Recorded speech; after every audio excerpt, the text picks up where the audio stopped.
Hello दोस्तों, कैसे आप लोग। मैं उम्मीद करता हूँ कि आप अच्छे होंगे और आपका पढ़ाई भी अच्छा चल रहा होगा।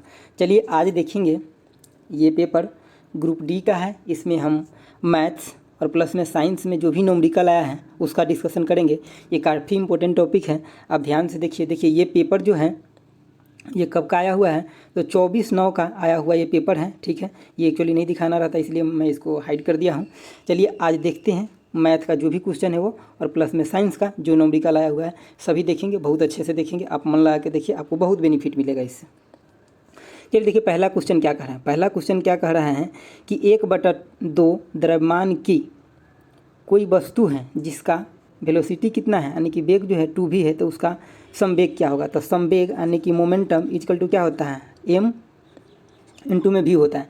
अब यहाँ पे दिया हुआ है द्रव्यमान आपको कितना दिया हुआ है, m/2 दिया हुआ है, और इसका वेलोसिटी कितना दिया हुआ है, 2v दिया हुआ है।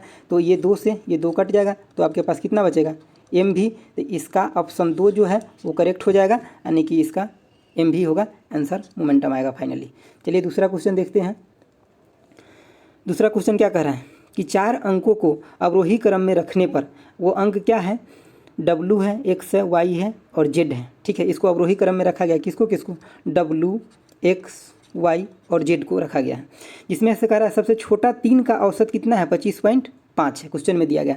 तो सबसे छोटा कौन कौन है 3, तो W प्लस में X प्लस में Y, ये तीनों सबसे छोटा है। इसका औसत कितना दिया गया है, 25.5 दिया गया है। तो इसका औसत इतना है, तो टोटल का सम कितना हो जाएगा, तो इसमें गुना 3 करना पड़ेगा, क्योंकि यहाँ बटा में 3 आता है, तो हम इसको यहाँ लेकर के आ गए। इसको हम मान लेते क्या, इक्वेशन नंबर 1।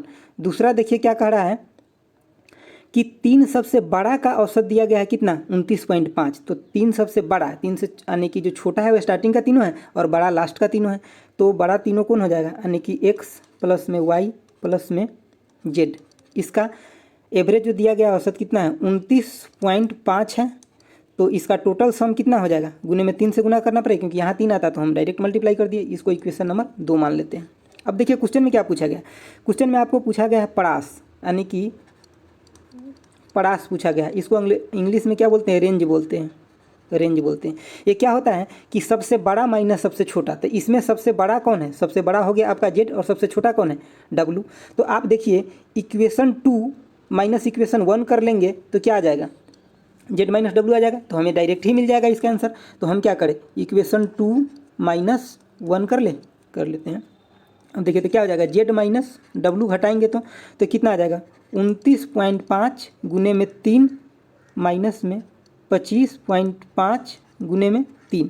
अब 3 दोनों में है कॉमन, तो 3 दोनों में से ले लेते हैं 3, और गुने में अब डायरेक्ट यहाँ कर देते हैं। 29.5 में से 25.5 गया तो कितना हो जाएगा, 4। तो इसका कितना हो जाएगा आंसर, 12 हो जाएगा डायरेक्ट। अब देख लीजिए ऑप्शन नंबर 2 में कितना है, 12 है। एक्चुअली मेरा ये टैब का जो पेन है ना वो इतना ही तक कवर करता है, इसलिए मैं क्वेश्चन पे इसको नहीं लेकर के जाता हूँ। तो इसका आंसर 12 हो जाएगा। बहुत आसान तरीका से ये बताया हूँ मैं, क्योंकि इसको ज़्यादा लेंदी करने में कोई फायदा नहीं कि पहले आप इक्वेशन यहाँ पहले 3 लिखिए फिर यहाँ ले जाए मल्टीप्लाई में, तो कोई फायदा नहीं। आप एकदम शॉर्ट से शॉर्ट सीखिए और जल्दी से जल्दी क्वेश्चन करने का कोशिश कीजिए। तो इसका आंसर 12 हो जाएगा, बहुत आसानी से निकल गया। चलिए नेक्स्ट क्वेश्चन देखते हैं। नेक्स्ट क्वेश्चन देखिए, बहुत अच्छा क्वेश्चन है और कंसेप्ट का क्वेश्चन है। ये क्या कह रहे हैं कि शीर्ष सहित किसी घनाभ का, मतलब कोई घनाभ है जिसका फलक का 3 गो उसका जो फलक होता है उसका एरिया दे रखा है। कितना दे रखा है, 25, 32 और 32 इसका एरिया दे रखा है। उसका वॉल्यूम पूछता है। तो किसी भी घनाभ का वॉल्यूम क्या होता है, L गुने B गुने में H होता है, यही होता है वॉल्यूम। ठीक है, घनाभ होता है कैसा, ऐसा दिखता है घनाभ। आप देखिए एक मिनट, मैं थोड़ा एक रफ आइडिया आपको दे देता हूँ फिगर से, ताकि आपको ज़्यादा समझ में आएगा। हालांकि एग्जाम में आपको ये नहीं करना है, डायरेक्ट कॉन्सेप्ट लगाना है, लेकिन यहाँ पर मैं आपको थोड़ा सा बता देता हूँ। ये देखिए, अगर ये L हो गया, इसको आप B मान लीजिए और इसको हाइट को H मान लीजिए। तो देखिए अगर मान लीजिए कि एगो फलक आपका ये हो गया, ठीक है, दूसरा फलक आपका कौन सा हो जाएगा, ये हो जाएगा, और तीसरा फलक या तो आप नीचे वाला बॉटम ले लीजिए या तो फिर टॉप वाला ले लीजिए, दोनों बराबर होगा। तो इसको एरिया की अगर बात करिएगा तो एगो एरिया क्या हो जाएगा, L गुने में B हो जाएगा। ठीक है, दूसरा एरिया क्या हो जाएगा, यानी कि B, ये देखिए अगर इस फलक का लीजिएगा तो B गुने में H हो जाएगा। तीसरा एरिया क्या हो जाएगा, तो अब इस फलक को ले लिए हैं L गुने B, इस फलक को भी ले लिए, तो अब इस फलक को आपको लेना है तो ये कितना जाएगा, B गुने में H, नहीं एक ही तो आपको ये ले लिए हैं B गुने में H फिर L गुने में H। तो अब एक क्या हो जाएगा, अब अगर इस फलक को लेंगे, इस फलक को, तो L गुने में H हो जाएगा, L H हो जाएगा। ठीक है, तो अब देखिए तीनों फलक का आपको एरिया आ गया। ठीक है, अब देखिए एक तो आपको ये फलक का एरिया होगा, एक ये फलक का एरिया होगा, एक ये फलक का एरिया होगा, ठीक है। अब देखिए आपको तीनों गिवन है, मतलब किसी को आप ले लीजिए 25, किसी को 32 ले लीजिए और 32 ले लीजिए, ठीक है। ये आपको नहीं मेंशन है तो कोई भी हो जाएगा, कोई बात नहीं। हमें अब 3 इक्वेशन आ जाएगा। अब यहाँ से हम इस तीनों एरिया को अगर मल्टीप्लाई कर देंगे तो कितना हो जाएगा, L गुने में B गुने में H का होल स्क्वायर हो जाएगा, क्योंकि देखिए 2 जगह L आया, 2 जगह B आया, 2 जगह H आया, ठीक है। अब यहाँ पे देख लीजिए, मतलब हम अगर इस तीनों का मल्टीप्लाई किए, मतलब हमें अब इस तीनों का भी एरिया जो गिवन है उसका भी मल्टीप्लाई करना पड़ेगा। तो कितना हो जाएगा 25 गुने में 32 गुने में 32। अब अगर हम इसका रूट निकाल लेंगे तो L गुने में B गुने में H यही आ जाएगा। तो 25 का रूट कितना हो जाएगा 5, और 32 गुने 32 का रूट निकालेंगे तो कितना हो जाएगा 32। तो हमारा ये आंसर कितना आ गया 32 पंचे 160, ठीक है। मतलब जो ये वॉल्यूम आ जाएगा 160 मीटर क्यूब। तो हमारा डायरेक्ट आंसर निकल गया। आप इस क्वेश्चन को समझ लीजिए एक बार और मैं बता देता हूँ, रिपीट कर देता हूँ। देखिए 3 को फलक का एरिया दे रखा है, ठीक है। अगर आप इस तीनों फलक का एरिया लिखिएगा तो कैसे लिख सकते हैं, तो 3 को फलक है L into b, H into b और L इंटू में H, ये 3 को फलक का एरिया हो गया। ये तीनों फलक एरिया को आप मल्टीप्लाई अगर कर देते हैं तो मल्टीप्लाई कीजिएगा तो मतलब 2 2 आ रहा है सब में, तो ये क्या हो जाएगा स्क्वायर हो जाएगा। और अगर आप इसका मल्टीप्लाई किए हैं तो इस एरिया जो गिवन है उसका भी मल्टीप्लाई करना पड़ेगा। तो इसको अब अगर रूट निकाल दिए तो आपका क्या आ जाएगा, डायरेक्ट आंसर आ जाएगा, ठीक है। चलिए ये हो गया क्वेश्चन, आगे क्वेश्चन में चलते हैं। दूसरा क्वेश्चन देखिए, दूसरा क्वेश्चन भी टाइम एंड वर्क का है और बहुत आसान है और बहुत अच्छा क्वेश्चन है। देखिए ये क्या कर रहा है कि A प्लस में B किसी काम को कितना दिन में कर रहा है, तो 10 दिन में कर रहा है। वहीं पे B प्लस में C किसी काम को कितना दिन में कर रहा है, तो ये कर रहा है B प्लस में C 15 दिन में कर रहा है, ठीक है। और A प्लस में C काम को कितना दिन में कर रहा है, तो A प्लस में C 12 दिन में कर रहा है।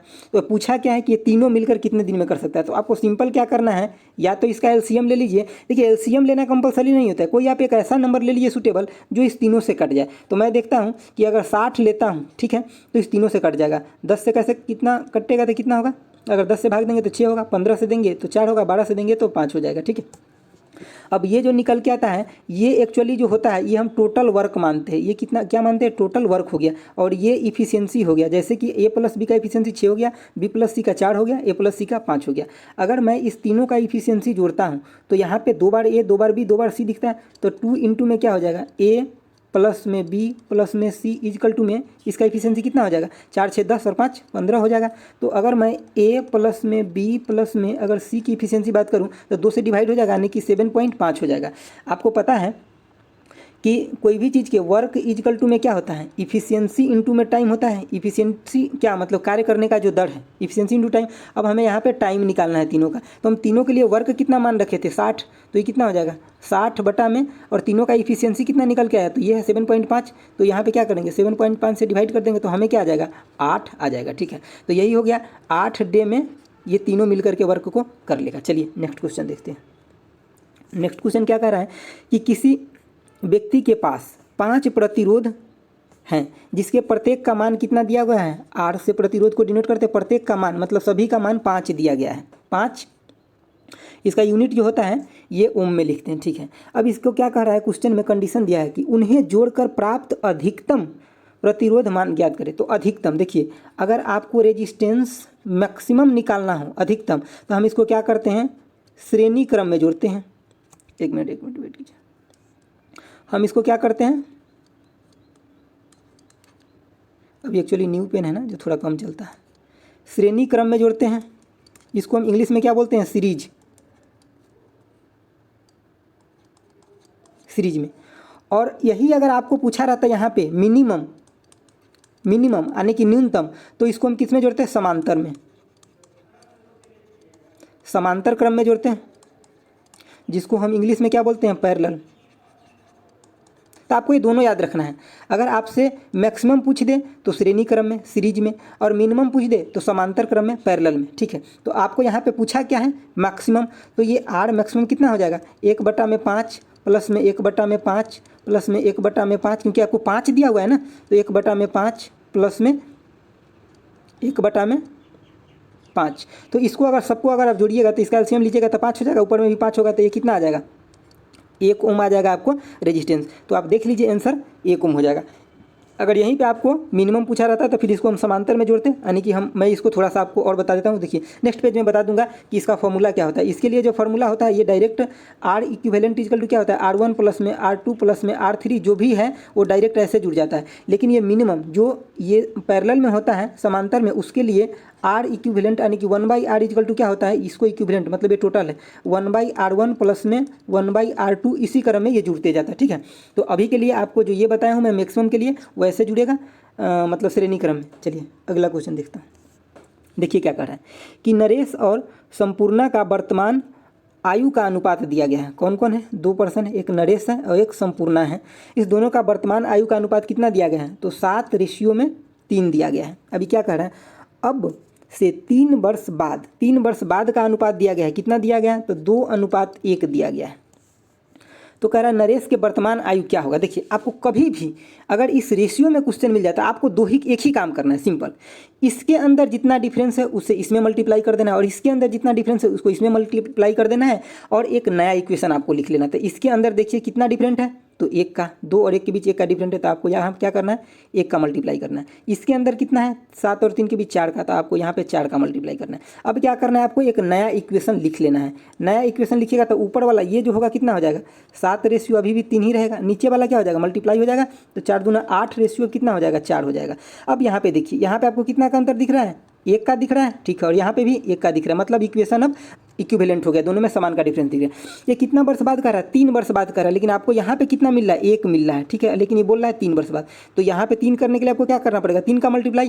तो यहाँ अगर 3 का मल्टीप्लाई करते हैं, इसके मतलब क्या, इस इक्वेशन में भी 3 का मल्टीप्लाई होगा और इसमें भी 3 का मल्टीप्लाई होगा। अब आप देख लीजिए आपसे क्या पूछा है, वर्तमान पूछा है, तो वर्तमान के लिए ये है, तो वर्तमान में इसमें अब क्या करेंगे, इसमें साथ में हम 3 से मल्टीप्लाई कर देंगे, तो वर्तमान नरेश का जो होगा कितना हो जाएगा, 21। अगर वर्तमान संपूर्णा का पूछा होता तो कितना हो जाता है, 3 गुने 3 तो 9 हो जाता। अगर 3 वर्ष बाद पूछा होता है नरेश के, तो फिर 8 में 3 से गुना यहाँ पे हो जाता, तो कितना हो जाता, 24। और संपूर्णा का इसमें 3 से इसमें गुना करना था इक्वेशन में, तो कितना हो जाता, 12 हो जाता। तो अभी जो आपको वर्तमान पूछा था नरेश का, तो ये 21 हो जाएगा, तो ऑप्शन 4 हो जाएगा आपको करेक्ट। आप समझने का कोशिश कीजिए, देखिए इक्वेशन बना के आप सोल्यूशन कीजिएगा तो आपको बहुत प्रॉब्लम होगा, बहुत लंबा चौड़ा हो जाएगा। तो आप जो है इस फॉर्मेट में सीखने का कोशिश कीजिए। अगर आपको नहीं आता है, अगर आता है तो बहुत अच्छा है, आप रिवीजन कर लीजिए। अब देखिए बहुत आसान क्वेश्चन को दिया हुआ है, ये कह रहा है वर्गमूल निकालने के लिए किसके पॉइंट यानी कि 0.0324। तो पहले इसको आप सिंप्लीफाई कर लीजिए थोड़ा सा, तो 324 बटा में कितना, 4 को 0 हो जाएगा। अब इसको आप रूट लगा दीजिए, तो आपको पता है 324 जो होता है कितना, 18 गुने 18 होता है, तो ऊपर से आपको 18 निकल के आ गया और नीचे से ये आपको एक्चुअली यहाँ पे 4 को 0 होगा, ठीक है, 4 होगा, तो ये 100 निकल के आ गया यहाँ से, तो आपको आंसर कितना होगा, 0.18 हो जाएगा, आंसर हो जाएगा। ये बहुत आसान क्वेश्चन था, ऑप्शन नंबर 1 हो जाएगा करेक्ट। चलिए नेक्स्ट क्वेश्चन देखते हैं। नेक्स्ट क्वेश्चन क्या है, ये कह रहा है एक शंक्वाकार तंबू है। तो सबसे पहले बात देख लेते हैं कि शंकु कैसा होता है। तो शंकु अपना कुछ ऐसा होता है, एक मिनट वेट कीजिए, शंकु जो होता है अपना कुछ ऐसा होता है, ठीक है। एक्चुअली अभी पेन सही से काम नहीं कर रहा है, इस पर 1-2 दिन में सही से काम करने लगे, ठीक है, शंकु है। अब यहाँ पे दिया क्या है, आप क्वेश्चन को समझिए, दिया क्या है, इसका दिया हुआ है कि व्यास और तिरछी ऊंचाई दिया होता है। व्यास कितना दिया हुआ है, 16 दिया हुआ, और तिरछी ऊंचाई कितना दिया हुआ है, तिरछी ऊंचाई ये ऊंचाई होता है, तो ये 5.6 होता है, ठीक है, 6 मीटर दिया हुआ है। अब ये क्या कह रहा है कि इसको ढकने के लिए, तंबू को कवर करने के लिए हमें कितने लंबाई की आवश्यकता होगा, जबकि एक कपड़ा का चौड़ाई जो उसका विड्थ है वो दिया हुआ है कितना, 4 मीटर। यही है क्वेश्चन, ठीक है। तो देखिए इसको ढकने के लिए हमें क्या होगा, जो कर्व सरफेस एरिया होगा, मतलब जो इसका कर्व सरफेस एरिया जो होगा, जो इसको बाहर से ढकने के लिए वही ज़रूरत है। तो इसका एरिया जो होता है कितना होता है, जो बाहर का एरिया होता है कर्व सरफेस एरिया, वो होता है πr/l होता है, ठीक है। तो इसका पाई का कितना, 22/7, और यहाँ पे r, यहाँ d दिया हुआ है 16, यानी कि व्यास दिया हुआ है, तो हमें रेडियस निकालना है, त्रिज्या, तो कितना हो जाएगा, 8 हो जाएगा। और यहाँ पे इसका तिर्यक लंबाई कितना दिया हुआ, 5.6 दिया हुआ है। अब हम इसको गुना करके निकालेंगे, देखिए 7 से कट जाएगा तो कितना होगा, 0.8 हो जाएगा। तो यानी कि 22 गुने में 8 गुने में कितना, 0.8 हो जाएगा। अब इसको आप गुना कर लीजिएगा, ठीक है।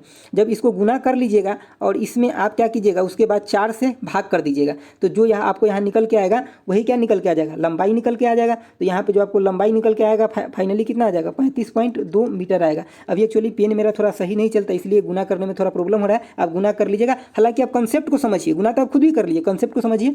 ये दिया हुआ है क्या, एक तंबू दिया हुआ, इसको बाहर से ढकने के लिए जो कर्व सरफेस एरिया का जो जरूरत होता है, यही होता है इसको कपड़ा की कितना ज़रूरत होगा, और जिस कपड़ा से इसको ढकना है उसका ये चौड़ाई दिया हुआ है इतना, तो इसका लंबाई निकालना है हमें। तो हम पहले ये एरिया निकाल लेंगे इसका, इसके जो गिवन डाटा है उसकी हेल्प से, उसके बाद हम उसमें 4 से डिवाइड कर देंगे, हमको उसका लेंथ निकल जाएगा। चलिए आगे देखिए क्वेश्चन। अगला क्वेश्चन क्या है, ये कह रहा है कि वेग यानी कि वेग, वेलोसिटी एंड टाइम के बीच जो इक्वेशन है वो कौन सा है। तो देखिए आपको सिंपल दिख रहा है कि एक इक्वेशन है, 3 इक्वेशन होता है, आप तीनों देख लीजिए। देखिए v इक्वल टू क्या होता है, u प्लस में at, दूसरा इक्वेशन क्या होता है, s इक्वल टू में ut प्लस में हाफ a t स्क्वायर, और तीसरा इक्वेशन क्या होता है, v स्क्वायर इजिकल टू में u स्क्वायर प्लस में 2as।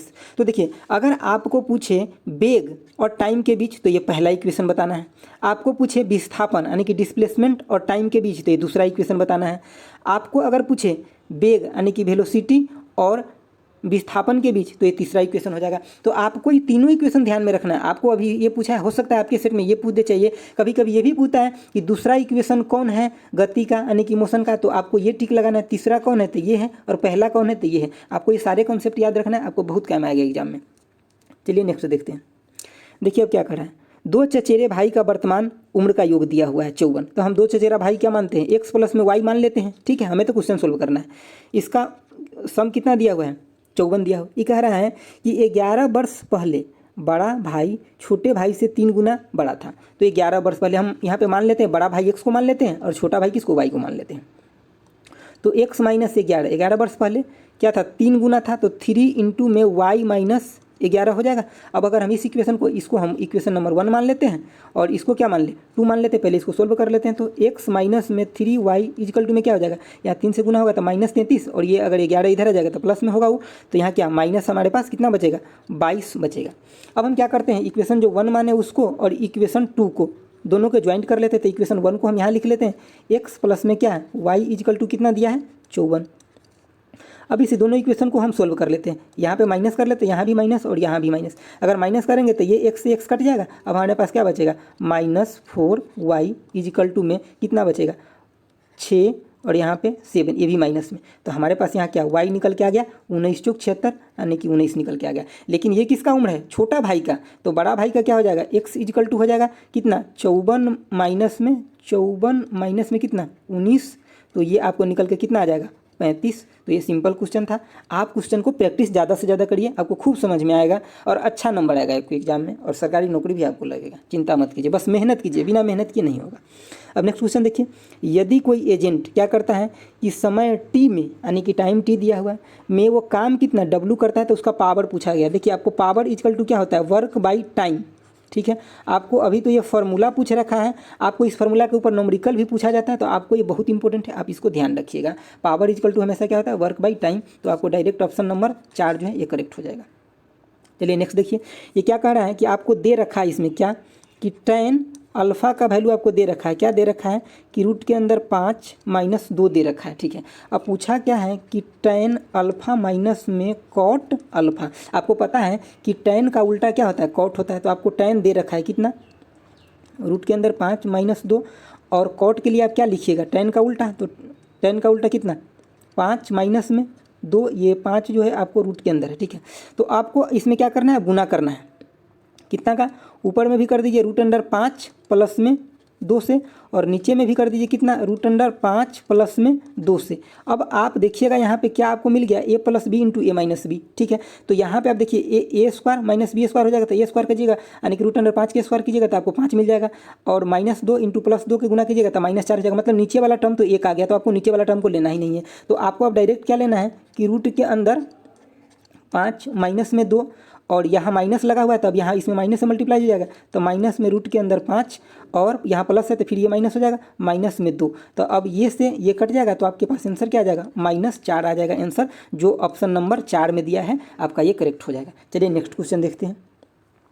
नेक्स्ट क्वेश्चन क्या कह रहा है कि 24.6 मीटर लंबे तार हैं, ठीक है। कितना, 24.6 मीटर लंबा एक तार है, ठीक है। उसको क्या करना है कि 12:29 के अनुपात में विभाजित करना है। उसके बाद पूछा है कि सबसे बड़ा टुकड़ा कौन सा होगा। तो देखिए हमारे पास टोटल कितना है, 24.6 है, और सबसे बड़ा टुकड़ा पूछा है। तो इस रेशियो में सबसे बड़ा कौन है, 29 बड़ा है कि 12, तो 29 आप बोलिएगा 29 बड़ा है, तो 29 बटा में टोटल कितना है, तो 12 प्लस में 29 कितना हो जाएगा, यानी कि 41 हो जाएगा। तो अब आप इसको काट लेना है तो आपको सबसे बड़ा पार्ट मिल जाएगा। तो इसको इससे कटिएगा तो कितना हो जाएगा, ये आपको यहाँ पे 6 मरतबे कट जाएगा। अब इसे गुना कीजिएगा तो आपको कितना आ जाएगा, 17.4 मीटर आ जाएगा। अगर आपको सबसे छोटा, यहाँ तो बड़ा पूछा है, छोटा भी पूछ सकता है, तो आपको अगर छोटा पूछा होता तो क्या करते, छोटा पूछा होता तो आपको जो टोटल कितना है 24.6 गुना क्या करते, ऊपर में अब क्या रखते, छोटा 12 बटे में फिर से क्या रखते, टोटल रेशियो कितना दिया हुआ है, 41 दिया हुआ है, 41। अब आप इसको कट कर लेते हैं तो आपका जो यहाँ पे आंसर आता वो छोटा का आ जाता। तो अभी हमें बड़ा पूछा था तो ये हो जाएगा 17.4 और ये ऑप्शन नंबर 3 हो जाएगा करेक्ट। चलिए नेक्स्ट क्वेश्चन देखते हैं। देखिए क्या करा है, एक चतुर्भुज के विकर्ण चतुर्भुज की एक भुजा पर 25 डिग्री झुका हुआ है। मतलब चतुर्भुज का मतलब क्या होता है कि अगर सिंपल चतुर्भुज पूछे आपसे तो क्या होता है, उसमें 4 भुजा होना चाहिए और चारों तरफ से घिरा हुआ होना चाहिए। तो मैं मान लेता हूँ कि ये चतुर्भुज कुछ ऐसा है, ठीक है, मैं मान लेता हूँ ये चतुर्भुज कुछ ऐसा ले लेता हूँ। हालांकि लाइन सीधा नहीं हुआ, आप कॉन्सेप्ट पे ध्यान रखिए, इस बात पे ज़्यादा ध्यान नहीं रखिए, ठीक है। एक चतुर्भुज है, मैं इसको मान लिया हूँ चतुर्भुज, दिख नहीं रहा है, बस आपको मानना है, ठीक है। ये एक्चुअली एक मिनट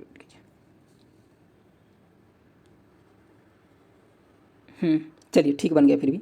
अब ये देखिए क्या कह रहा है कि एक विकर्ण जो है इसका एक भुजा पे 25 डिग्री झुका हुआ है, तो मैं मान लेता हूँ ये 25 डिग्री हो गया, ठीक है। और ये कितना हो गया, ये भी 25 डिग्री हो गया, ये भी विकर्ण है तो इस भुजा पे झुका हुआ है। तो अब देखिए आपको ये एक ट्रेंगल दिख रहा है, बिल्कुल दिख रहा होगा, और ये 25 है, ये 25 है, तो एक पूरा ट्रेंगल का एंगल कितना होता है, 180 होता है। तो उसमें से माइनस आप 50 कर दीजिए तो कितना बचा, 50 कर दीजिएगा तो 130 बचेगा। तो ये एंगल कितना हो गया, 130 हो गया, 130 हो गया। आपको पता है जब कोई भी चीज़ ऐसे कटता है तो ये एंगल टोटल कितना होता है, 180 होता है। तो यहाँ पे अगर ये 130 है तो ये कितना हो जाएगा, ये हो जाएगा आपको 50। तो अब देख लीजिए आपको इसमें पूछा क्या था, मिनिमम पूछा था न्यूनतम, तो न्यूनतम पूछा था तो 50 डिग्री यही आ जाएगा आंसर। अगर मैक्सिमम आपको पूछा होता कि वहाँ पे जहाँ कट मारेगा वहाँ पे मैक्सिमम क्या हो जाएगा, तो वहाँ पे आपको 130 डिग्री एंगल हो जाता। तो इस क्वेश्चन को आप समझ लीजिए, एक बार और बता देता हूँ। देखिए क्या कह रहा है कि एक चतुर्भुज के विकर्ण है, ठीक है, जो एक भुजा के साथ 25 डिग्री झुका हुआ है। तो एक चतुर्भुज मैंने पहले ले लिया, उसके बाद एक भुजा, इसका एक ये भुजा है, इसके विकर्ण जो है उस पर 25 डिग्री झुका हुआ है। उसके बाद क्या कह रहा है, विकर्णों के बीच निर्मित होने वाले, विकर्णों के बीच, तो ये विकर्ण हो गया दोनों, इसके बीच निर्मित होने वाले न्यूनतम कोण। तो अगर आपसे मैक्सिमम पूछता तो ये हो जाता, और मिनिमम पूछा है तो ये आपको ये 50 डिग्री हो जाएगा। चलिए नेक्स्ट क्वेश्चन की तरफ चलते हैं। आगे देखिए क्या लिखा है।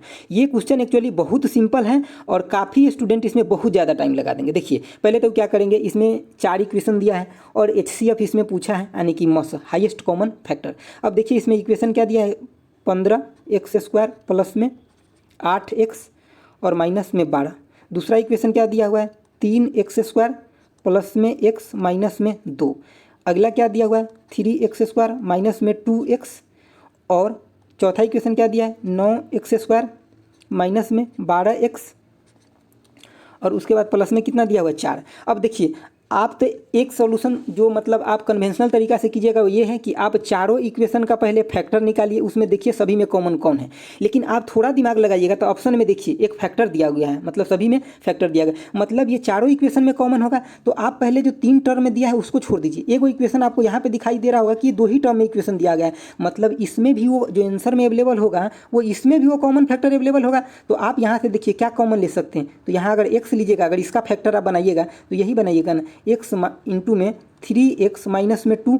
तो ये देखिए मतलब यही दोनों फैक्टर में से कौन एगो आंसर में अवेलेबल होगा, ठीक है। तो या तो x होगा या तो 3x माइनस 2 होगा। तो x तो अवेलेबल है नहीं ऑप्शन में, तो मतलब क्या 3x माइनस 2 होगा। ये आप डायरेक्ट ही इसको एडॉप्ट कीजिए और सोल्व करने का सोल्यूशन कीजिए। दूसरा क्या तरीका है कि आप इस इक्वेशन को भी पहले गुणनखंड विधि से निकालिए, इसको भी गुणनखंड से निकालिए, इसमें तो यही आएगा डायरेक्ट जो बता दिए, इसको भी गुणनखंड से निकालिए, फिर देखिएगा कि आंसर लास्ट में यही आएगा। इससे अच्छा है कि आप क्वेश्चन अगर कोई बड़ा क्वेश्चन देता है तो उसमें कुछ ना कुछ क्लू छुपा होता है, आप उसको दिमाग लगाकर फाइंड आउट कीजिए, क्वेश्चन बहुत जल्दी बन जाएगा। नहीं तो ये क्वेश्चन देखने से बहुत लेंदी है, लेकिन आप अगर इन चीज़ों को समझ पा रहे हैं तो विद इन सेकेंड आपको आंसर मिल जाएगा। चलिए नेक्स्ट क्वेश्चन देखते हैं क्या कह रहा है कि एक स्कूल में 20 गर्ल्स हैं, यानी कि गर्ल्स की संख्या कितना है, 20 है, ठीक है।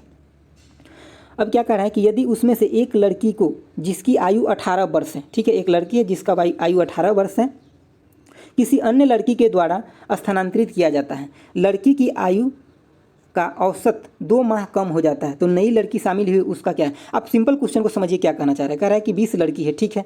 अब उसमें से एक लड़की को निकाल दिया जा रहा है बाहर जिसका उम्र 18 वर्ष है, और उसके वजह से एक लड़की को निकाला जा रहा है, एक लड़की को फिर उसमें एंट्री भी कराया जा रहा है, तो अभी भी लड़की कितना है, 20 ही है। अब जो नई लड़की आई है उसकी वजह से सबका उम्र 2-2 महीना घट गया है। तो 2 महीना घटा मतलब टोटल कितना घट जाएगा, तो 2 से गुना कर देंगे तो मतलब 40 मंथ टोटल घट गया। ठीक है, तो अब देखिए 40 मंथ कितने के बराबर होता है, 3 ईयर, 12 तिया 36 प्लस में 4 मंथ के बराबर होता है। ठीक है, तो अब ये देखिए 3 मंथ और 3 ईयर और 4 मंथ घट गया। तो नई लड़की आई है उसका ये उम्र इतना कम है, किसके उम्र से, जो लड़की बाहर गई थी। तो ये कितना, अब जो नई लड़की आई है, न्यू जो गर्ल्स आई है उसका उम्र कितना हो जाएगा, तो 18 माइनस 3 ईयर और प्लस में कितना 4 मंथ आपको घटाना है। तो आपको आंसर कितना आ जाएगा, 14 ईयर प्लस में कितना 8 मंथ आ जाएगा। आपको डायरेक्ट दिख रहा है। आप इक्वेशन से हर क्वेश्चन को सोल्व करने का कोशिश मत कीजिए, आप डायरेक्ट देखिए, दिमाग लगाइए। अगर आपको नहीं आता है तो सीखने का कोशिश कीजिए, इरिटेट मत होइए, और अगर आपको आता है तो रिवीजन करके अपने बेहतर करिए और अपना सिलेक्शन श्योर कीजिए। आगे देखिए ये क्या दिया है कि वर्गमूल निकालने के लिए दिया गया है। देखिए मैं आपको एक शॉर्टकट तरीका भी बता देता हूँ और एक आपको डायरेक्ट मतलब भाग विधि से भी बता दूंगा, गुना विधि सबसे बता दूंगा। आप यहाँ ध्यान से देखिए, देखिए क्या है कि 54 और 76 दिया गया है। ठीक है, तो यहाँ पे सबसे पहले क्या करना है, आपको 2 डिजिट इधर से लेना है, बाकी इधर छोड़ देना है। अब देखिए यहाँ सबसे पहले बात, आपको जो लास्ट 2 डिजिट में भी आपको इसका कुछ नहीं करना है। ठीक है, आपको ये लास्ट डिजिट बच्चा इसी पे डिपेंड रहता है। तो ये देखिए 6 किसके स्क्वायर के लास्ट में आता है, 6 यानी कि 6 के खुद के स्क्वायर के लास्ट में आता है 36, और एक 4 के स्क्वायर के लास्ट में आता है 6। ठीक है, तो आप ये हो गया। अब आपको यहाँ 54 बचा, 54 को ये देखना है कि किसके स्क्वायर के बीच होता है। तो ये 7 और 8 के स्क्वायर के बीच में 54 होता है। 7 के करेंगे तो 49 और 8 के करेंगे तो 64 होगा। ठीक है, तो अब यहाँ से देखिए, यहाँ से तो हमेशा छोटा वाला टर्म ही लेना रहता है, आपको ध्यान रखना है। यहाँ से हमेशा छोटा वाला टर्म जिसके बीच में पड़ा वहाँ से छोटा वाला टर्म लेना है। ठीक है, अब हमको देखना है ये 54 जो है किसके ज़्यादा नज़दीक है। इसका स्क्वायर करते तो कितना होता, 49 होता, और इसका करते तो 64 होता। तो ये 54 किसके नज़दीक है, तो आप बोलिएगा 49 के नज़दीक है। 64 इससे बहुत दूर हो जाएगा, लेकिन 49 नज़दीक है। तो आप जिसको यहाँ नज़दीक रहेगा, छोटे वाले के नज़दीक है, तो यहाँ से हमें क्या कौन टर्म लेना है, छोटा। अगर बड़े वाला का नज़दीक रहता तो हमें यहाँ से बड़ा टर्म लेते हैं। तो अभी क्या है, 49 जो है 54 के छोटे वाला के नज़दीक है, मतलब 7 के नज़दीक है। इस दोनों में से छोटा वाला कौन है, 7, तो ये 7 के नज़दीक है। तो हमें यहाँ से क्या लेना है, 4। छोटे वाला का नज़दीक है ये, तो हम यहाँ से छोटा लेंगे। ये अगर बड़े वाला का नज़दीक रहता तो बड़ा लेते हैं, लेकिन इस दोनों में से हमेशा हमें छोटा ही लेना है। तो इसका आंसर कितना हो जाएगा, 74 हो जाएगा। ठीक है, तो ऑप्शन 2 सही हो जाएगा। आपको अगर गुना विधि से देखना है तो आप डायरेक्ट भी देख सकते हैं, जैसे कि आपको स्क्वायर कर, जैसे कि आप ऑप्शन कोई भी एक उठा लेते हैं। हम सपोज करते हैं कि ऑप्शन बी ही उठाएं अचानक। ठीक है, तो 74 इसको हम गुना विधि से कैसे करते हैं, तो मतलब स्क्वायर विधि से। तो आप इसका स्क्वायर करना सीख लीजिए थोड़ा, देखिए कैसे होता है। यानी कि यहाँ पे 74 है। ठीक है, तो सबसे पहले बात हम 4 का स्क्वायर करेंगे। 4 का स्क्वायर कितना होता है, 16 कि 6 हो गया। हमारे पास कैडी हासिल कितना बचा, 1 बचा। अब इस सबका मल्टीप्लाई कर दिया, 7 को 28, 28 दूने कितना होगा 56, और 1 57, 57 के साथ हाथ में कितना बचा हमारे पास 5। अब इसका स्क्वायर कीजिए 7 का लास्ट में, तो 7 का स्क्वायर कितना 49, और 5 कितना होता है 54। तो ये आपको निकल गया। अगर आप 1 का भी मतलब 84 का करते तो कुछ और आता है। तो इसीलिए आप ऑप्शन के स्क्वायर करके भी निकाल सकते हो और ऐसे भी निकाल सकते हो। तो आपको दोनों विधि पता होना चाहिए। ठीक है, कैसे इसका किए हैं स्क्वायर एक बार देख लीजिए। पहले 4 का किए हैं तो 16 आ गया, 16 का 6 हो गया। फिर उसके बाद सबका मल्टीप्लाई कर दिए, जो आया कैरी एडिशन कर दिए, उसमें जोड़ दिए। उसके बाद आगे बढ़े, उसके बाद लास्ट का स्क्वायर किए, उसमें जोड़ दिए, जो आया यही हो जाएगा। तो यहाँ देखिए 74 के स्क्वायर इतना आ रहा है, मतलब दोनों साइड से मैच कर जा रहा है। चलिए आगे देखते हैं क्वेश्चन। देखिए ये क्या कर रहा है कि एक 200 मीटर लंबी रेलगाड़ी, आप रेलवे का तैयारी कर रहे हैं, रेलगाड़ी से क्वेश्चन है ऐसा तो हो नहीं सकता है। तो चलिए देख रहे हैं, 200 मीटर लंबी रेलगाड़ी है जो 60 किलोमीटर प्रति आवर की स्पीड से चल रहा है। एक सिग्नल के पार करने में कितना टाइम लेगा ये पूछ रहा है। तो देखिए ये आपका एक रेलगाड़ी, एक छुक छुक छुक छुक छुक छुक रेलगाड़ी है। ठीक है, ये एक आपका सिग्नल है, इसको पार करने में कितना, मतलब सिग्नल को पार करना, डेट इज क्या, ये रेलगाड़ी अपना खुद का डिस्टेंस यानी कि जो इसका खुद का लेंथ है वो पार करेगा। तो इसका लेंथ कितना है 200 मीटर है। पहले आपको जो इसका स्पीड दिया है उसको मीटर पर सेकेंड में कर लीजिए। तो कितना दिया हो 60 गुने में 5/18, इसको अगर काटिएगा तो कितना आ जाएगा 50/3 मीटर पर सेकेंड में आ गया। आपको वेलोसिटी इक्वल टू क्या पता है, डिस्टेंस बटा में टाइम। ठीक है, आपको यहाँ पे पूछा क्या है टाइम, तो टाइम इक्वल टू क्या हो जाएगा, डिस्टेंस कितना दिया हुआ है 200 मीटर दिया हुआ है, बटे में इसका स्पीड कितना है 50/3। तो अब इसको आप कट कीजिएगा तो कितना आ जाएगा, यानी कि 4 गुने में 3 तो 12 सेकेंड आ जाएगा, सेकेंड। तो आपका ऑप्शन नंबर कौन हो जाएगा 4 करेक्ट हो जाएगा। बहुत आसान क्वेश्चन आता है, आप कंसेप्ट से पढ़िए खाली। चलिए अब नेक्स्ट क्वेश्चन देखते हैं। नेक्स्ट सिंप्लीफिकेशन का क्वेश्चन है, इसको मैं लिख देता हूँ, हालांकि एक बार मैं लिख के समझा देता हूँ, आगे क्वेश्चन आएगा तो डायरेक्ट बना दूंगा। देखिए क्या है 119 भागा, छोटा छोटा लिखता हूँ ताकि बड़ा लिखूंगा तो मेरे बोर्ड नहीं हटेगा। उसके बाद क्या है 22 माइनस मझिला ब्रैकेट 90 भागा, फिर छोटा ब्रैकेट 23 माइनस 105, उसके बाद माइनस कितना है, ये नीचे लिख देता हूँ मैं क्योंकि यहाँ बोर्ड मेरा उधर नहीं जा पा रहा है। ठीक, चला जाएगा, 1 मिनट रुक जाइए, 7 गुने में 3, इसके ऊपर क्या लगा है, बार लगा हुआ। यही क्वेश्चन है आपका। सबसे पहले बात आपको ये ध्यान रखना है, सिर्फ बोर्ड मास नहीं होता है, बोर्ड मास से पहले एगो भी लगा होता है, इसको बोलते हैं वर्नाकुलर। तो यानी कि भी बोर्ड मास होता है, BODMAS होता है, ठीक है। तो हमें सबसे पहले काम किसका करना होता है, वर्नाकुलर, मतलब ये इसका मतलब होता है बार। उसके बाद ब्रैकेट का जो छोटा ब्रैकेट होता है, उसके बाद ब्रैकेट मतलब बढ़ते जाता है, जब पहले सबसे छोटा, उसके बाद मझला, उसके बाद बड़का, ठीक है। उसके बाद किसका, ऑफ का करते हैं, उसके बाद डिवीजन का करते हैं, उसके बाद मल्टीप्लिकेशन, उसके बाद एडिशन, तब सब्सट्रैक्शन का करते हैं। आपको यहाँ पे कन्फ्यूजन हो जाता है कभी कभी डिवीजन में और ऑफ में, तो सबसे पहले ऑफ का करते हैं, वैसा क्वेश्चन आएगा तो मैं और आगे एक्सप्लेन कर दूंगा। तो आप सबसे पहले देखिए, सबसे पहले आप किसका सोल्यूशन कीजिएगा, इसका। तो देखिए कितना हो जाएगा, 7 गुने 3 21, 21 में अगर आप यहाँ पे ये डिवाइड का साइन है, ठीक है। 21 में से अगर आप 105 में भाग दीजिएगा तो कितना आ जाएगा आपके पास, 5 आएगा। 5 को फिर आप क्या कीजिए, 23 में से घटा लीजिएगा तो कितना आ जाएगा, 23 में से घटाइएगा तो 18। फिर 18 से क्या कीजिएगा, इस 90 में भाग दीजिएगा तो कितना आ जाएगा, 5 आ जाएगा। फिर उस 5 को आप क्या कीजिएगा, इस 22 में से घटा लीजिएगा तो आपके पास कितना आ जाएगा, 5 को अगर 22 में से घटाइएगा तो आपके पास 17 आ जाएगा। तो यहाँ आप क्या बचेगा फाइनली, 119 बटा में 17, और 17 नमा 62 से, तो आपके यहाँ पे क्या आ जाएगा, सॉरी इस 17 से अगर इसमें डिवाइड कीजिएगा, एक मिनट वेट कीजिए, 17 से अगर इसमें डिवाइड कीजिएगा आप तो ये आपको कितना आ जाएगा, 17 गुने में 7, 7 49, और 7 गई 7 और 4 11, 119, ठीक है। तो यहाँ पे आपको 7 आ जाएगा, इससे डिवाइड कीजिएगा तो ऑप्शन नंबर क्या हो जाएगा, 4 आपका करेक्ट हो जाएगा। आपको सबसे जो इसमें खास बात ध्यान रखना है, क्योंकि ये सॉल्यूशन है आपको बहुत आसानी से कर सकते हैं, लेकिन आपको सबसे पहले ये आना चाहिए, पहले किसका, बार का सॉल्यूशन करते हैं, उसके बाद ब्रैकेट का करते हैं, फिर मतलब ऑफ का करते हैं, फिर डिवीजन का करते हैं। तो यहाँ पे हम इसके लिए, क्योंकि ये बार करने के बाद हमारे पास पहले ब्रैकेट के अंदर जो था चीज़ें उसका पहले सोल्यूशन किया, उसके बाद छोटा ब्रैकेट हटाएं, फिर उसके बाद मझला ब्रैकेट हटाएं, फिर बड़का हटाएं, उसके बाद हमें लास्ट यहाँ जा करके हमें सोल्यूशन मिल गया फाइनली, ठीक है। चलिए आगे क्वेश्चन देखते हैं क्या कर रहा है कि किसी संख्या के वर्ग में उस संख्या के 2 गुना को जोड़ने पर 3 प्राप्त होता है। किसी संख्या, मान लेते हैं हम संख्या वो x है, x का वर्ग कर देते हैं और इसका 2 गुना कर देते हैं। एक संख्या का उसका 2 गुना करने के बाद ये जो प्राप्त होता है कितना होता है, 3 होता है, ठीक है। तब आगे क्या कर रहे हैं, इस संख्या के लिए संभावित मान क्या होगा। तो आप डायरेक्ट ऑप्शन से कर लीजिए एकदम, हम पहले ऑप्शन से बता देते, उसके बाद आपको हम मतलब सोल्व करने का भी सोल्यूशन तरीका बता देंगे। देखिए ऑप्शन से, आप ऑप्शन देखिए, पहली बात कि अगर 1 नंबर लीजिएगा तो माइनस आ रहा है यहाँ पे, अगर यहाँ पे 1 आ गया, यहाँ पे -2 आ जाएगा तो होगा ही नहीं। सबसे पहले बात माइनस वाला ऑप्शन नहीं होगा। तो आप देखिए सबसे पहले बात आपको 1 और 3 तक खत्म हो गया, ऐसे ही बचा क्या 2 और 4, और 2 4 में आप वेरीफाई करिए। देखिए यहाँ पे अगर 1 डालिएगा और यहाँ पे 1 डालिएगा तो 1 तो वेरीफाई कर गया, वो 1 होगा। दूसरी बात क्या होगा, अगर ऑप्शन अभी हम 2 देख रहे हैं, अगर 3 डालिएगा तो यहाँ 9 हो जाएगा और यहाँ 6 15 हो जाएगा, मतलब सेटिस्फाइड नहीं करेगा। अब ऑप्शन आपके पास 4 बचा, 4 को अगर डालिएगा तो यहाँ पे अगर -3 डालिएगा तो क्या हो जाएगा 9, और यहाँ पर अगर -3 डालिएगा तो क्या हो जाएगा -6, तो कितना आ जाएगा 3 आ जाएगा। मतलब आपका ऑप्शन क्या हो जाएगा, डायरेक्ट ऑप्शन 4 हो जाएगा। यही दोनों मान संभावित है। अगर आप इसको सोल्व करना चाहते हैं तो फिर ऐसे कीजिए, देखिए x² है, प्लस में 2x है, और माइनस में 3 इजकल टू में 0 हो जाएगा। इसको आप क्या लिख सकते हैं, x², और इसको लिखिए प्लस में 3x माइनस में x, और माइनस में 3 इजकल टू में 0। उसके बाद यहाँ से आप x कॉमन लीजिए, फिर तो x प्लस में 3 हो जाएगा, और यहाँ से अगर -1 कॉमन लेते हैं तो क्या हो जाएगा, x प्लस में 3 हो जाएगा इजकल टू में 0। तो यहाँ से क्या हो जाएगा, x -1 हो जाएगा आपका, और फिर क्या x प्लस में 3 हो जाएगा, ठीक है, ये प्लस है तो इजकल टू 0। तो यहाँ से आपको x का मान क्या आ जाएगा, 1 आ जाएगा, और -3 आ जाएगा आंसर। तो आप डायरेक्ट, अगर ऑप्शन दिख रहा है आपको, अगर आप बहुत ज़्यादा सोल्यूशन किए हैं, आपका दिमाग चल रहा है, तो आप डायरेक्ट कर लीजिए सोल्यूशन, क्योंकि आपको टाइम भी बचाना है, सिर्फ सोल्यूशन नहीं करना है। तो आप जो मैं पहला तरीका बताएं इस पर ज़्यादा फोकस कीजिए, बहुत बेटर है। चलिए आगे क्वेश्चन देखते हैं।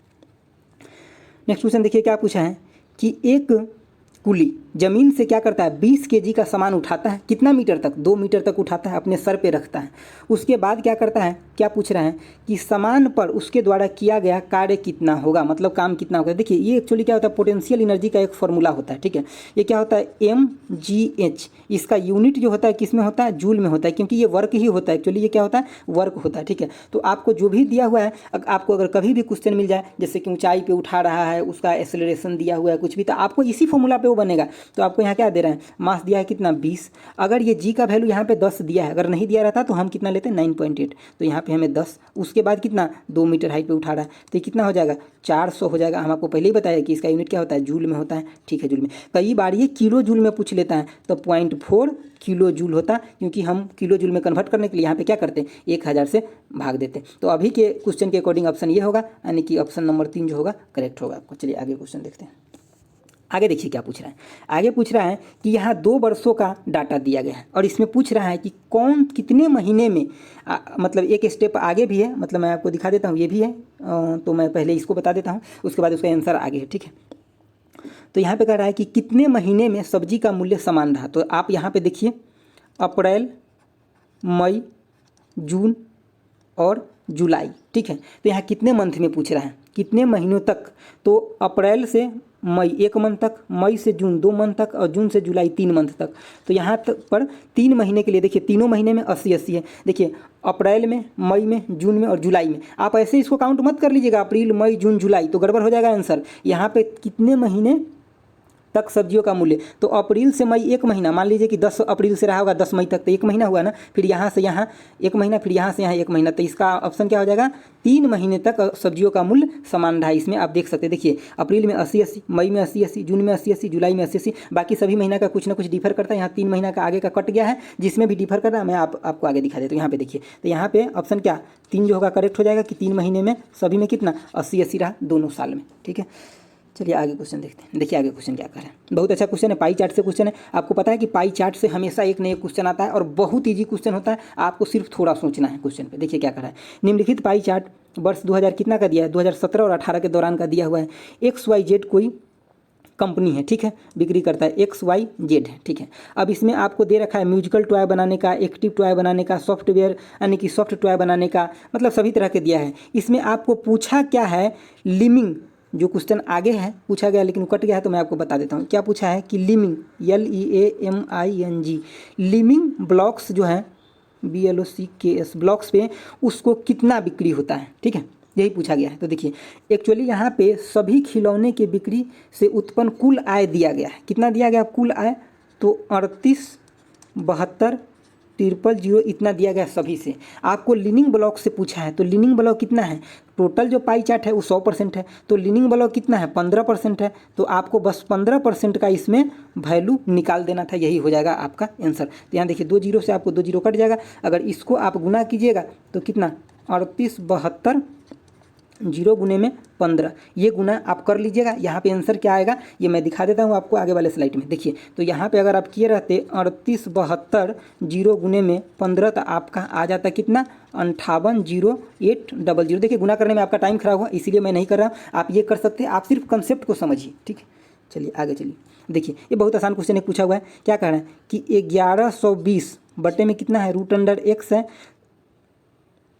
इक्वल टू में 80 है। तो ये x का मान पूछा है, तो x का मान यहाँ से क्या हो जाएगा, अगर मैं x की मान की बात करूँ तो यहाँ कितना हो जाएगा 1120 बटा में कितना 80, और इसका मैं होल स्क्वायर कर दूंगा क्योंकि इधर रूट में था तो हम डायरेक्ट कर दिए, एक ही बार में होल स्क्वायर कर दिए। यहाँ 0 से 0 कट जाएगा और ये 8 से काटेंगे 112, तो कितना मतलब है 12 मतलब कटेगा, तो ये कितना हो जाएगा 12 गुने में 12, तो आपका आंसर कितना आ जाएगा, सॉरी 1 मिनट, यहाँ इसको अगर मैं 8 से काटूँगा तो 12 96, यानी कि ये एक्चुअली में 112, अगर मैं इसको 8 से काटता हूँ तो कितना 8, यानी कि 8 3 और 2 8 चौक 32, 14 हो जाएगा, ठीक है। तो x इक्वल टू कितना हो जाएगा 14 गुने में 14, ठीक है। तो ये कितना हो जाएगा 196 हो जाएगा x का वैल्यू आंसर, तो आपको ऑप्शन नंबर 2 हो जाएगा, ठीक है। तो ये बहुत आसान था, ठीक है, कैलकुलेशन कभी कभी मिस हो जाता है थोड़ा, कोई बात नहीं। चलिए देखिए क्या कह रहा है कि दिव्या अपने कुल वेतन का 45.5% यानी कि 45.5% क्या करता है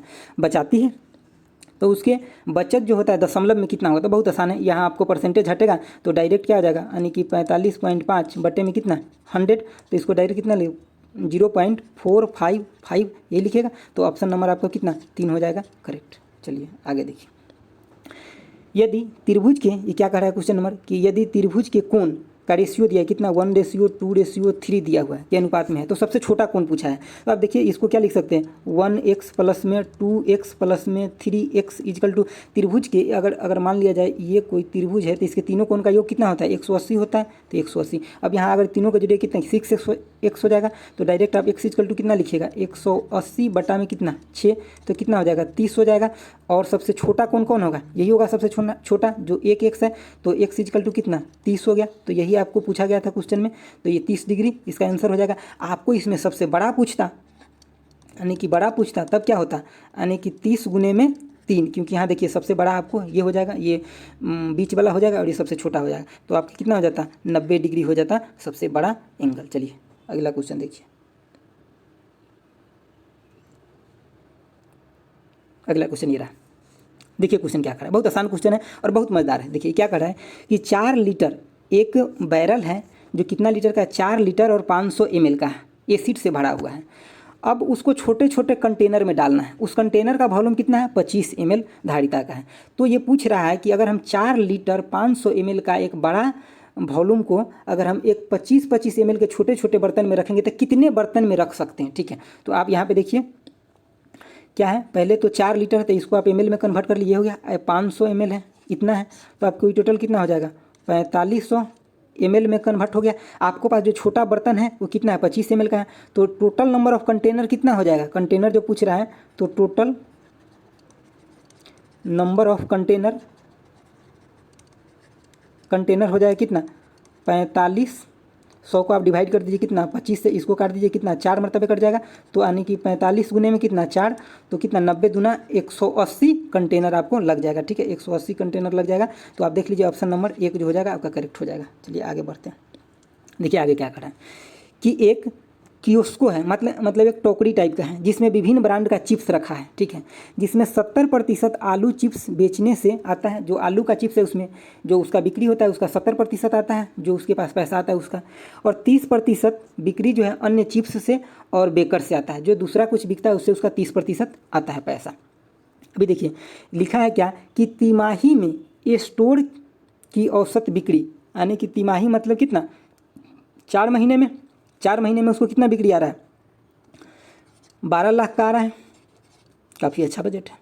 तो तिमाही में, तो अगर ये 3 महीने में आ रहा है तो तिमाही मतलब 4 महीने में आ रहा है, तो अगर हम यहाँ 1 मंथ की अगर बात करें तो कितना आ जाएगा, इसको हम डिवाइड कर दे 3 से। ठीक है, तो यहाँ पे 1 मिनट रुकिए, यहाँ पे प्रत्येक तिमाही में स्टोर की बिक्री मतलब 4 महीने में, ठीक है, इतना आता है तिमाही में। ठीक है, तो अगर मैं यहाँ पे देखूँ, एक मिनट वेट कीजिए, 1 मिनट में बताता हूँ। इस क्वेश्चन को देखिए क्या कर रहा है कि इसको 3 महीने में इतना आता है, तो 1 मंथ का अगर हमें निकालना है तो कितना आ जाएगा, 4 और यहाँ पे 5 गो 0। ठीक है, 1 महीने में आ गया। अब यहाँ पे ये पूछ रहा है कि उनकी चिप्स की अनुमानित औसत मासिक कितना होगा। तो चिप्स, तो इसमें किस चिप्स का पूछ रहा है, आलू चिप्स का पूछ रहा है। ठीक है, तो आलू का चिप्स कितना 70% बिक्री से आता है, तो यहाँ पे कितना हो जाएगा, 4 और 5 0 इंटू में 70 बटा में कितना 100। अब यहाँ से 2 0 से ये कट गया, तो 7 कितना हो जाएगा 28,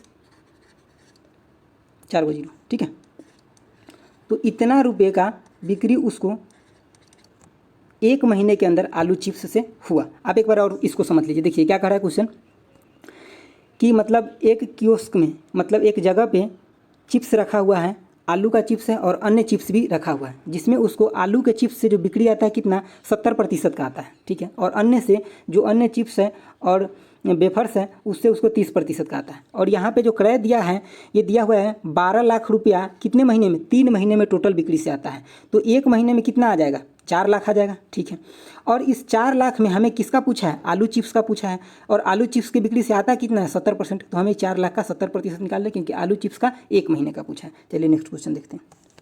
देखिए क्या कह रहा है नेक्स्ट क्वेश्चन कह रहा है कि 16% के लाभ को शामिल करते हुए ऋषि ने जूतों के एक जोड़े की बिक्री कितने में किया, 2059 में किया। तो जूते का क्रय मूल्य पूछ रहा है हमसे, क्या पूछ रहा है, सीपी पूछ रहा है, जबकि एसपी गिवन है। और क्या दिया हुआ है, 16% का बोल रहा है लाभ हुआ। तो 16% को क्या लिख सकते हैं, 16 बटा में 100, तो इसको कितना लिखिएगा, 4 बटा में 25। ठीक है, तो अब देखिए, अब मैं यहाँ पे अगर बात करूँ आपसे कॉस्ट प्राइस और सेलिंग प्राइस का, तो आप क्या बोलिए कि अगर उसका 25 रुपया कॉस्ट प्राइस था तो बेचा कितना में, 16% के प्रॉफिट लेकर के 29 रुपये में, 25 4 29। ठीक है, तो अब देखिए हमें यही तो दिया गया है, कितना दिया गया है, 2029 दिया गया है। तो ये 2029 ये कितना टाइम है, तो आप इसको अगर 29 से इसमें डिवाइड कर लीजिएगा तो आपको पता चल जाएगा कितना, 71 टाइम है ये। तो इसका कॉस्ट प्राइस भी कितना हो जाएगा, इसमें 71 टाइम हो जाएगा। अगर इसमें गुना करेंगे 71 से तो कितना, 75 हो जाएगा। वेरी सिंपल तरीका है, आपको इसी तरीका से सीखना चाहिए ताकि आप एग्जाम में बहुत जल्दी कर सके। अगर आप एक्स वाई मान कर इक्वेशन करने लगे तो आपका बहुत टाइम लग जाएगा। आपको अगर ये तरीका नहीं आता है तो इसको सीखिए, उसको छोड़िए, क्योंकि आपको टाइम बचाना मेन मकसद होगा एग्जाम में, और सही भी करना। तो आप इसको एक बार और समझ लीजिए। देखिए 16% दिया हुआ था, ठीक है, प्रॉफिट, तो 16 बटा इसको हम 100 लिखे, मतलब 25 के अगर कोई कॉस्ट प्राइस है उसको 4 रुपया इसके ऊपर बचत होता है, ठीक है। तो यहाँ पे हम देखें क्या कॉस्ट प्राइस 25 हो गया, तो इसके 4 रुपया अगर बचत होगा तभी बेचा है। सेलिंग प्राइस 29 में किया है, तो ये हमको दिया हुआ है 29 कितना 2059 के बराबर दिया हुआ है, ठीक है। 1 मिनट, 2059 के बराबर दिया हुआ है, तो ये कितना 71 मरतबे लग गया, ठीक है। तो ये भी आपको 71 से इसमें मल्टीप्लाई कर दीजिए, आपको ये निकल जाएगा। चलिए आगे देखिए क्या दिया हुआ है कि यदि दो क्रमिक शीर्ष के बीच की दूरी L है तो उसकी तरंगदैर्ध्य जो होगा, वेवलेंथ होगा, उसको व्यक्त करने के लिए बोल रहा है। तो देखिए ये ग्राफ होता है साइंस में कि ये होता है एक्चुअली जो वेवलेंथ होता है, तरंगदैर्ध्य का ग्राफ होता है। इसके बीच का दूरी आपको दिया हुआ है, दो शीर्ष के बीच की दूरी दिया हुआ है, ठीक है। इसको हम क्या बोलते हैं, इस शीर्ष को क्रस्ट बोलते हैं इंग्लिश में, ठीक है। तो ये लेंथ L दिया है, ठीक है, क्या दिया हुआ है, L दिया हुआ है, और यही आपको पूछ रहा है वेवलेंथ के टर्म में। तो यही वेवलेंथ भी होता है एक्चुअली में। तो इसका आंसर क्या हो जाएगा, डायरेक्ट हो जाएगा, L ही इसका आंसर हो जाएगा। तो इसमें डायरेक्ट आपको ऑप्शन नंबर कितना 4 हो जाएगा, ठीक है। चलिए नेक्स्ट क्वेश्चन देखिए। ये नेक्स्ट क्वेश्चन सेम है जो हम आपको एक पहले बताए हैं। पहले किसका काम करेंगे, बी यानी कि BODMAS। तो पहला वर्नाकुलर का करेंगे, फिर ब्रैकेट का करेंगे, फिर ऑफ का, फिर डिवीजन का, फिर मल्टीप्लिकेशन का, उसके बाद एडिशन का, तब सब्सट्रैक्शन का करेंगे, ठीक है। तो आपको सबसे पहले भी का काम कर लेना। तो भी क्या है, आप देखिए यहाँ पे 7 और 6 13 है। आपको मैं यहाँ लिख देता हूँ, 1 मिनट रुकिए, लिख देता हूँ। 162 डिवीजन क्या है 51 माइनस मझिला ब्रैकेट है, ठीक है। उसके बाद 29 माइनस 9, ठीक है, माइनस में 6 प्लस में 7 के ऊपर ब्रैकेट है। तो सबसे पहले इसका ये 13 माइनस में 13 आ गया। अब यहाँ से 9 में से घटेगा तो कितना ये कितना दे देगा, माइनस आपको 4 देगा, और माइनस में माइनस से गुना होगा तो प्लस हो जाएगा। तो 29 और 4 देख लीजिए कितना हो जाएगा, 33 हो जाएगा ये आपको।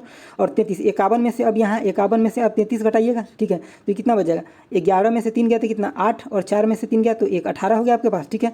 अब यहाँ पे जो 18 बचा उससे आपको डिवाइड देना है, किसमें 162 बटा में 18, तो 18 नमा 62 से, तो इसका आंसर कितना हो जाएगा 9 हो जाएगा, जो ऑप्शन नंबर 2 में अवेलेबल है। चलिए नेक्स्ट क्वेश्चन देखते हैं। नेक्स्ट देखिए ये क्या है कि संख्यात्मक अनुरूपता के आधार पर, ठीक है, इसका मतलब जो ये अनुपात दिया गया है इसके आधार पे आपको अगला पूछ रहा है, ठीक है। तो ये देखिए पहला क्या दिया हुआ है कि 16:56 दिया गया है, ठीक है। अब इसके बाद पूछ किसका रहा है, 32 क्या होगा ये पूछ रहा है। तो देखिए ये कितना है गुने 2, तो ये भी कितना हो जाएगा गुने 2, तो 56 दूना 112। बहुत आसान क्वेश्चन था, तो ऑप्शन नंबर 3 इसका सही हो जाएगा। चलिए आगे देखिए, ये 100 नंबर और लास्ट क्वेश्चन है आज का, ठीक है। ये क्या कर रहा है कि निम्नलिखित प्रश्न को पढ़ें और निर्णय लें कि प्रश्न का उत्तर देने के लिए कौन सा कथन पर्याप्त है। मतलब आपको यहाँ पे n का मान निकाल करके बताना है। क्या पूछ रहा है कि n का मान क्या होगा। n के मान निकालने के लिए एक स्टेटमेंट से आप निकाल सकते हैं, कि 2 से निकाल सकते हैं, कि दोनों को मिला करके निकाल सकते हैं, कि दोनों से नहीं निकाल सकते, यही चीज़ आपको डिसाइड करना है। तो आपको पहला में देखिए क्या दिया हुआ है, n² माइनस में 20n और प्लस में 100 दिया हुआ है इक्वल टू में 0, ठीक है। तो यहाँ से आप n का वैल्यू बहुत आसानी से निकाल सकते हैं। देखिए n² माइनस में 10n माइनस में 10n, अभी मैं इसका गुणनखंड कर रहा हूँ, प्लस में 100 इक्वल टू में 0 हो गया। अब यहाँ से n कॉमन ले लीजिए, तो n माइनस में 10 इंटू में माइनस, अगर 10 यहाँ से कॉमन लीजिए तो n माइनस में 10, तो यहाँ से आप क्या देखिएगा n माइनस में 10 इंटू में n माइनस में 10 इक्वल टू कितना 0, इसमें भी इक्वल टू 0 है। तो यहाँ से n इक्वल टू आप क्या देखें 10 कॉमा में 10। तो इक्वेशन नंबर 1 जो है उसी से आप ये निकाल सकते हैं। इक्वेशन नंबर 2 को देखिए, तो इसमें क्या दिया हुआ है, एक्स वाई भी दे दिया हुआ है। तो आप डायरेक्ट एक्स वाई, यहाँ 3 वेरिएबल दिया है, 3 वेरिएबल को सोल्व करने के लिए हमें 3 इक्वेशन का जरूरत पड़ेगा, जो कि दिया नहीं गया है। तो इसका मतलब क्या हो जाएगा कि ऑप्शन 3 जो है जिसमें लिखा गया है केवल कथन 1 पर्याप्त है, तो हम केवल कथन 1 से ही अच्छे से इसका आंसर दे सकते हैं, तो इसीलिए 1 होगा। चलिए आज ये सेट 1 का पहला था, जो कि मैथ और रीजनिंग का, मैथ और साइंस का पूरा मैंने न्यूमेरिकल बता दिया आपको। आपको कैसा लगा ज़रूर बताइएगा। चलिए thank you for watching, okay bye, जय।